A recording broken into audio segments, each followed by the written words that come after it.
नमस्कार, स्वागत है आपका न्यूज जनशक्ति में।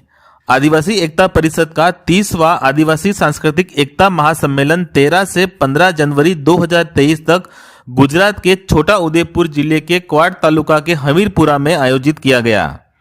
इस 30वें आदिवासी सांस्कृतिक एकता महासम्मेलन में देश विदेश से आदिवासी समुदाय के लाखों लोग शामिल हुए। इस अवसर पर 84 विधायक राजकुमार रोत ने आदिवासी समुदाय से संबंधित कई महत्वपूर्ण मुद्दों पर अपनी बात रखी। आइए देखें न्यूज जनशक्ति की ये कवरेज। लगभग ठंड का एहसास हो रहा होगा सभी को। एक बार एक दो नारा बोल दें। एक तीर एक कमान, एक तीर एक कमान, अभी तो ये लड़ाई है, आगे और लड़ाई है। आप सबको धन्यवाद।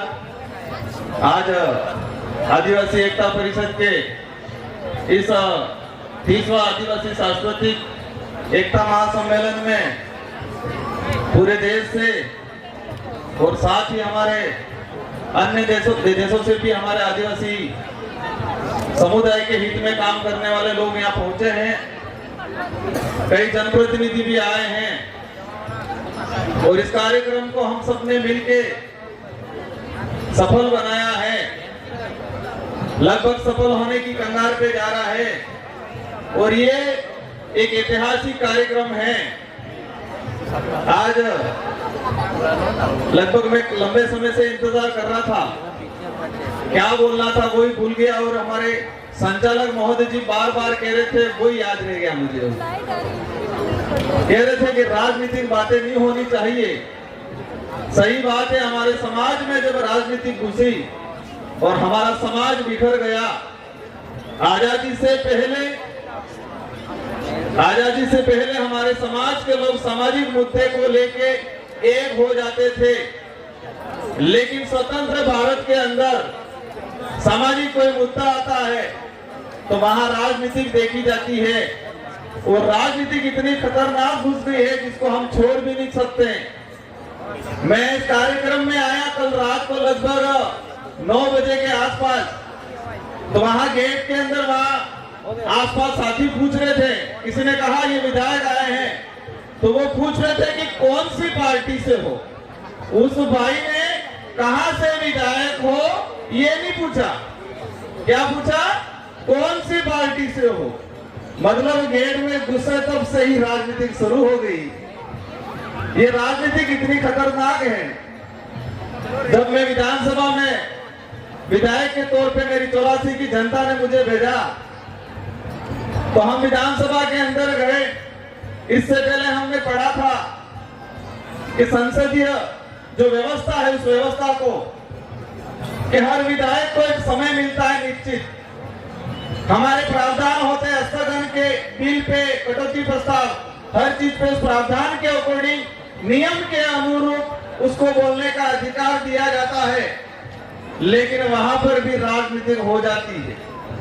जब मैं शुरुआत में गया तो लगा कि छोटा सा बच्चा मतलब लड़का आया है तो बोलने दिया, फिर पता चला इसके वाला नहीं जमने वाला है, तो वहां भी मेरे साथ राजनीतिक हो जाती है।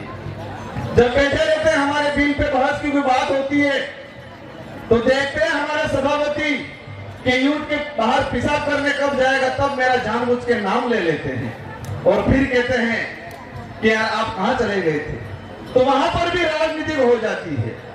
और मैं कल 8 बजे से आया हूं, सुबह 11 बजे से इस मंच में यहाँ बैठा हूं और अभी मैंने यहाँ सूचना पहुंचे हमारे साथियों ने, तो मुझे लगा यहाँ पर भी राजनीतिक हो गई। ये राजनीतिक बहुत खतरनाक चीज है, लेकिन फिर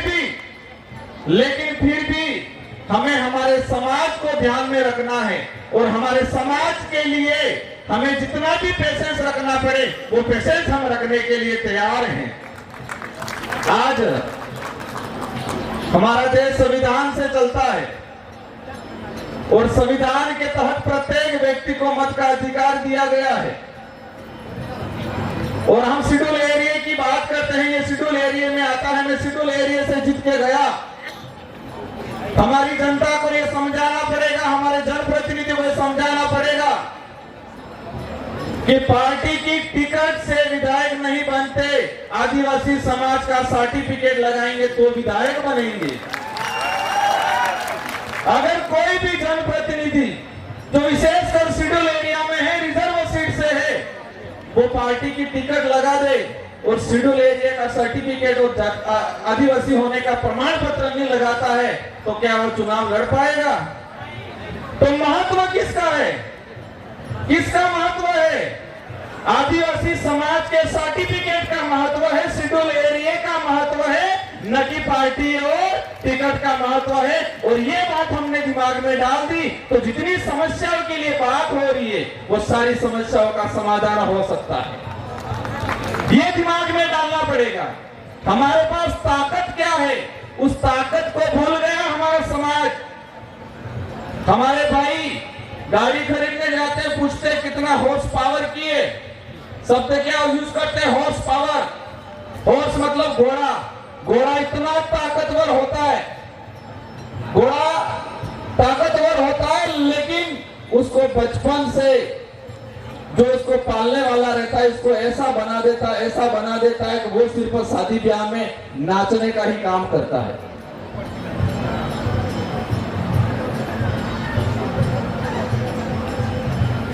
तुम्हें जो बता रहा था कि घोड़ा बहुत ताकतवर होता है, लेकिन उसका जो हमारे वहां डोली बोलते हैं वो इसको इतना कमजोर बना देता है कि वो सिर्फ शादी ब्याह में दुल्हा दुल्हन को बिठा के नचाने का इतना ही काम करता है, वो इसकी ताकत को भूल जाता है। और वही चीज हमारे समाज के साथ हुई है। हमारा समाज, हमारी जो ताकत थी, हमारे जो हक अधिकार, जो हमारे ताकत है, उसको हम भूल चुके हैं। और यही चीज पूरे देश की जनता भी भूल चुकी है कि संविधान ने मत का महत्व दिया है, न कि टिकट का महत्व दिया है। ये समझने की जरूरत है। मैं जब विधायक चुन के गया और मैं हमारे पूर्व वक्ता बता रहे थे, मुझे किसी ने टिकट नहीं दी, आदिवासी समाज ने सिलेक्शन प्रणाली से मुझे चुन के भेजा और हम एकमात्र विधायक हैं जो आदिवासी समाज की सिलेक्शन प्रणाली से चुन के गए हुए हैं। और कई हमारे साथी राजस्थान के जो दूसरे संगठन विचार की मजबूरी है, कहते हैं कि हम तो पार्टी के बंधनों में बंधे हुए इसलिए नहीं बोल सकते, वो एमएलए साहब ये सीधे आप बोलना। तो ये जनता को समझना पड़ेगा, ऐसी ताकत पैदा करनी है हमें। अभी बात हो रही थी यहाँ ऊपर जो दिमाग लगाया हुआ है उस पे लिखा हुआ है बहुमतवाद। इसके नीचे शुरुआत में जो मुर्गी लग रही है, तो इसको देख के बात याद आती, मैं हर बार बोलता हूं, हमारा समाज के अंदर किसी पे आपत्ति आती तो हमारा समाज एकजुट होकर लड़ता। इसके समाज पे आपत्ति आई है, लड़ रही है, लेकिन वर्तमान में आपने मुर्गे देखे होंगे बाजार में, और वो मुर्गे देखे होंगे व्हाइट वाले ब्रॉयलर बोलते हैं, एक ग्राहक आता है, एक को निकालता है, तो क्या दूसरी लड़ती है? क्या दूसरा वो व्हाइट आते हैं ब्रॉयलर, वो लड़ते हैं? नहीं लड़ता है, वो दाने चूसते रहता है, कहता है शांति शांति शांति हूं। जैसे जैसे ग्राहक आए एक एक मुर्गा काट काट के इसको खिला देंगे और लास्ट में एक बचेगा, वो भी खाता रहेगा, कहता है शांति शांति, उसको नहीं पता मेरा भी नंबर आने वाला है। ये स्थिति हमारे समाज की हो गई है। हमारा समाज किसी बात को लेकर लड़ने के लिए तैयार नहीं। बात आती है तो भिलाला का मामला, भील क्या करेगा, ये तो गोंड का मामला, संथाल क्या करेगा, ये तो नगाओं का मामला है, ये भील क्या करेगा। ये स्थिति में बैठी हुए बॉर्डर बेस की बात करते हैं, हम आदिवासी समाज की बात करते हैं, लेकिन हम समूह में बटे गए। 2011 की जनगणना के अनुसार भारत देश के अंदर 10,42,00,000 आदिवासी समूह है बताया गया, और समूह 655 समूह, और आज 2023 हो गया। दुर्भाग्य से हमारी जनगणना जो होनी थी नहीं हुई, और जनगणना नहीं होने के पीछे कितना बड़ा राज है। कहते हैं कोरोना है, और कोरोना है तो चुनाव क्यों हो रहे हैं? जनगणना होनी चाहिए, जनगणना नहीं हो रही। आज उस समय अभी आंकड़ा बढ़ गया है समूह का, 705 समूह आदिवासी बन गए, और आदिवासियों की संख्या कम होती जा रही है और समूह आगे बढ़ते जा रहे हैं। इसमें भी हमें सोचने का आज हमारे आदिवासी समाज के अंदर अभी बात हो रही थी नागा, 2 देशों के अंदर बांट दिया, 4 राज्यों में बांट दिया। हम सब आए, हम सब ने बोला, लेकिन किसी ने एक चीज नोटिस नहीं की कि ये भी हमारा बिल राज जो था, बिल प्रदेश की जो मांग था, वही हिस्सा है। आज हम सब वक्ता बोल रहे हैं, आप सब बाहर जाके देखना, जो गाड़ियां खड़ी है, जो लोग आए, इसमें से 80% गाड़ियों पे बिल प्रदेश का झंडा लगा हुआ है, लेकिन हम बिल प्रदेश की बात बोलने में शर्माते हैं। जो लोग आए, इन सारी गाड़ियों पे 80% गाड़ियों पे मध्य प्रदेश का इलाका से, गुजरात के इलाके संतरामपुर से, हमारे जो डूंगरपुर बांसवाड़ा से जो गाड़ियां आई, बाहर जो गाड़ियां हैं, 80% गाड़ियों पे बिल प्रदेश का झंडा लगा हुआ। लेकिन हम बिल प्रदेश की बात नहीं करना चाहते हैं। गोविंद गुरु ने 1915 के अंदर तो आंदोलन जो किया था, तो ये भक्ति आंदोलन की बात करते हैं, लेकिन उस समय बिलराज स्थापित करने का भी बात था और हम इस चीज को भूल गए हैं। मेरे इस मंच के, इस पंडाल के अंदर जो लोग हैं, उनसे निवेदन है कि हम नया, हमारी पीढ़ी को कुछ नहीं दे सकते, लेकिन हमारे पूर्वजों ने हमको जो विरासत में दिया है, हमारे पूर्वजों ने हमको विरासत में जो रिजर्वेशन दिया है, विरासत में जो संस्कृति दी है, विरासत के अंदर जो इतिहास दिया है, विरासत के अंदर जो जल जंगल जमीन दिया है, उसी को बचाने का काम कर लो, वही आने वाली पीढ़ी के लिए बहुत हो जाएगा। आज के समय में हम नया कुछ नहीं दे सकते, लेकिन हमारे पूर्वज जो हमको विरासत के अंदर दे रहे हैं, उसी की आप रक्षा कर लो, और यही रक्षा कर लिया तो बहुत हो जाएगा। आने वाली पीढ़ी आपको याद करेगी। बाकी आने वाली पीढ़ी अगरबत्ती दिया नहीं करने वाली है। आज हमारे आदिवासी समाजों के, हमारे पूरे देश के अंदर स्थिति बनी हुई बहुत खतरनाक, कोई बोलने के लिए तैयार नहीं। इस मंच के माध्यम से मैं कहना चाहूंगा कि राजस्थान, सिर्फ इस राज्य की सरकार हो, दूसरे राज्य की सरकार हो, भारत देश की सरकार हो, उस सरकार को मैसेज ये नहीं जाना चाहिए कि आदिवासी इकट्ठे हुए थे, नाच गाना किया और बिखर गए, ये मैसेज नहीं जाना चाहिए। उनको ये मैसेज जाना चाहिए कि आदिवासी समाज जब एकजुट हो रहा है अपने हक अधिकारों के लिए, आदिवासी समाज पर जो अत्याचार हो रहा है, वो ये समाज अब नहीं सहेगा, ये मैसेज जाना चाहिए उन सरकारों तक। उन सरकारों तक ये मैसेज जाना चाहिए कि आदिवासी समाज के जल जंगल जमीन की अगर हमने छेड़ा, तो ये आदिवासी समाज अब चुप नहीं बैठेगा, ये मैसेज जाना चाहिए। आज हमारे अभी बात हो रही थी थोड़ी देर पहले धर्म की। हम कहते हैं 10 करोड़ आदिवासी हैं, लेकिन मुझे नहीं लगता है वास्तविक आदिवासी तो 10 करोड़ में से 10% भी नहीं रहे होंगे। आधे तो ईसाई बन गए, आधे बौद्ध बन गए, यहाँ पर जैन बन गए, मणिपुर के अंदर मुसलमान बन गए। काहे के आदिवासी रहे हम 10 करोड़? धर्म में बढ़ गए हम, पार्टियों में बढ़ गए हम। ये बातें हो सकता कड़वी लगे, लेकिन ये नहीं हो जाए आने वाले भविष्य के अंदर, जब बाहर हम प्रदर्शनी में अभी कि हमारे आदिवासियों का ऐसा घर हुआ करता था, ये देख के आए, और आज हम भी जगे, तो आने वाले 20-25 साल बाद हमारी पीढ़ी ये नहीं देखे कि वास्तविक आदिवासी इस देश में कौन सा बचा है।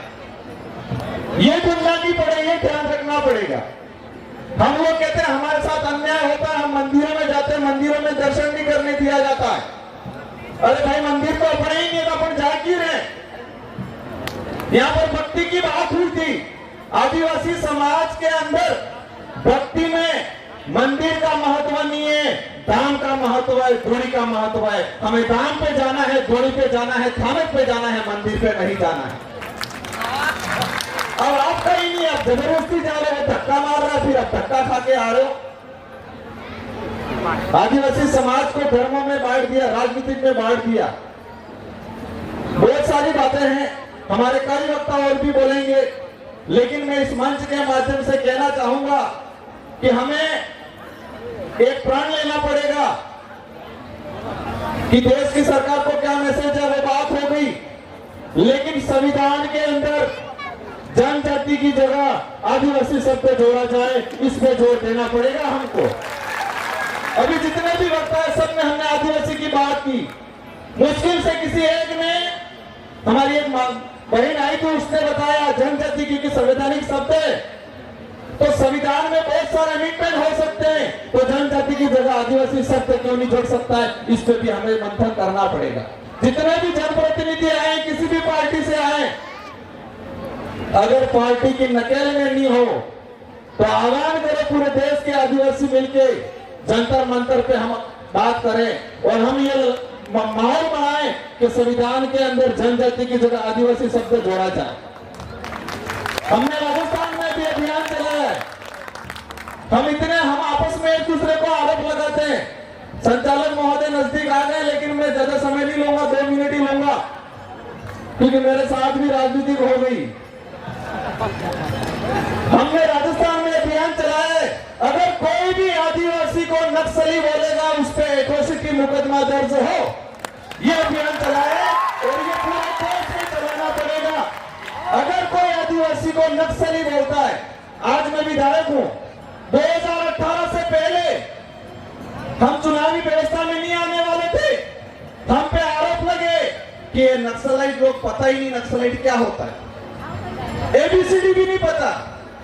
हमारे जिला मुख्यालय से रिपोर्ट चली गई 18-20 जगहों की कि ये नक्सलाइट गतिविधियां फैला रहे हैं। मजबूरन होकर राजनीति में आना पड़ा और समाज ने सिलेक्शन प्रणाली से मुझे चुन के, हमारे एक साथी को चुन के विधानसभा में भेजा, तो चुप हुए। एक पत्रकार ने भी बीच में गलती से लिख दिया था कि इस इलाके में नक्सलाइट गतिविधियां, लगभग 4 जिलों के अंदर 30 से 40 थानों के अंदर उसके खिलाफ परिवार दर्ज करवाया, हमने दिया, माफी मांगने लग गया। आज छत्तीसगढ़ के अंदर में बीच में जाके आया, हमारे दादा बता रहे थे 22 साल की बच्ची हथियार उठा रही, क्यों उठा रही हो? हम उनको कह रहे थे ये तो नक्सलाइट लोग हैं, झारखंड वालों को बोल रहे थे नक्सलाइट लोग हैं। गुजरात में कुछ होता है, यहाँ पर हुआ ये मामला, हरण्य वाला अभ्यारण्य वाला हुआ। देश के अंदर कहीं पर भी आदिवासी समाज के साथ अन्याय होता है, हमें एकजुट होकर आना पड़ेगा और हमें एकजुट होकर नहीं आए तो मन से हम बोल देंगे, हम आप तालियां बजा दोगे, मामला खत्म हो जाएगा। आदिवासी समाज आने वाले समय में गर्त में चले जाएगा और आदिवासी समाज की आने वाली पीढ़ी हमको माफ नहीं करेगी। इसलिए आदिवासी को जगाना है, राजनीतिक पार्टियों से दूर रहना है, अपने खुद की सिलेक्शन प्रणाली तैयार करनी है। आने वाली पार्टियां आपको आके पूछे किसको टिकट दे, ये पूछनी चाहिए। और मैं तो कहता हूं ये टिकट वाली बीमारी बाहर निकाल दो, जनता चयन करके भेज देगी।